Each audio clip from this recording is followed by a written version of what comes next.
evening on what they called a Nagra. It was an edit table.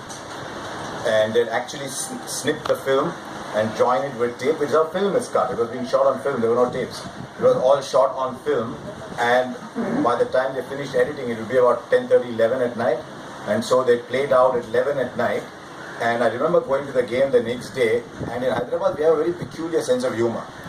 And one of those guys taught me and said, "Miya ulti durbin se dikha rahe match." Because it looked like the pictures were that far away. From there to now, where HD has revolutionized television, they're talking about 4K coming in, and that's going to make things even sharper. Sometimes you get a far better view at home than we get in a commentary box. Because we've got glare coming in from all over, there's noise everywhere, and you're far more comfortable than we are. So television has gone to another level. The only thing television still cannot do, which is something that he would be very interested in because he took all those closing catches, is television still cannot tell you whether a catch is clean or no. All catches look not out, even when they are completely out. All low catches look not out. So if he had gone to the replay, he would have had only 3 catches. Instead of all those that he actually got. But television has changed enormously. Or may have been 10. Correct, who knows? But it's changed enormously. The cameras are now something else. The cameras are much smaller.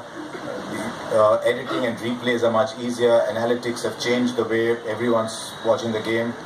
And television is telling people, rightly or wrongly, that sitting in a drawing room is more interesting than watching it from the ground.